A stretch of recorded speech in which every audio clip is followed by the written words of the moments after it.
तर मित्रांनो आपण बघणार आहोत देऊळबंद 2 चित्रपटातील लोकांचे रिव्ह्यू काय आहेत आणि लोकांच्या भावना काय आहेत त्या आपण आता थिएटरच्या बाहेर लोक पिक्चर बघून आलेत त्यांच्याकडून आपण सर्व जाणून घेणार आहोत.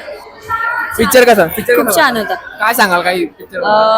स्वामी भक्तांसाठी पिक्चर एकदम खूप छान आहे. स्वामी भक्तांनी जरूर येऊन पाहावा. दादा पिक्चर कसा वाटला? फर्स्ट क्लास फॅमिली सोबत बघणार काय?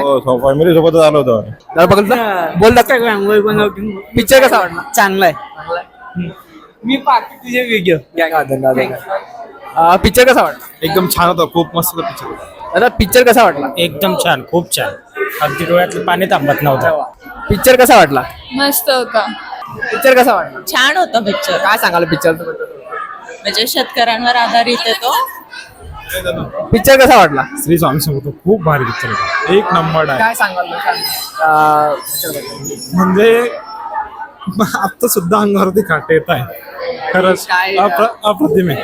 महाराज म्हटले की मला, म्हणजे मी स्वतः सेवेकरी, स्वामी सेवेकरी आहे. मला खूप वेळेस महाराजांचा अनुभव आला आहे. पहिला जो मूवी होता ना देऊळबंद 1, त्याच्या शूटिंगच्या वेळेस आम्ही तिथे पालखी घेऊन गेलो होतो जानकी नगर मध्ये. तर त्यावेळेसचा आमचा अनुभव आहे. काय वाटतं शेतकऱ्यांच्या? मला आता सुद्धा काटे येत आहे, खूप भारी आहे. धन्यवाद धन्यवाद धन्यवाद. क्षत्रीची फक्त बस. आत्मनिर्भर भारत. हो, नक्की. श्री स्वामी समर्थ. श्री स्वामी समर्थ. कोणी बोला. पिक्चर कसा वाटला? एक नंबर पिक्चर आहे. सगळ्यांनी बघण्यासारखा पिक्चर आहे आणि शेतकऱ्यांनी तर आवर्जून बघितला पाहिजे. शेतकऱ्यांनी नक्की बघितलं पाहिजे. नक्की बघितला पाहिजे. जे जे प्रोत्साहन त्यांना मिळत आहे ते सगळ्यात चांगलेलं आहे.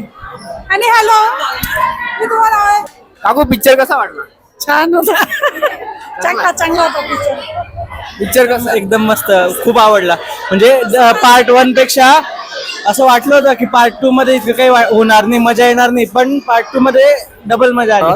आणि सर्वांना एक विनंती आहे की देऊळबंद पार्ट 2 हा चित्रपट सर्वांनी आवर्जून थिएटरमध्ये जाऊन नक्की बघा. पिक्चर खूपच सुंदर आहेत आणि जास्त करून शेतकऱ्यांनी बघा, जेणेकरून जर तुम्हाला काही अडचणी असतील, काही टेन्शन असतील किंवा जे आत्महत्येचे विचार ज्या लोकांच्या मनात येतात त्यांनी आवर्जून देऊळबंद 2 चित्रपट नक्की बघावा. सर्वांना मनपूर्वक जय श्रीराम आणि श्री स्वामी समर्थ.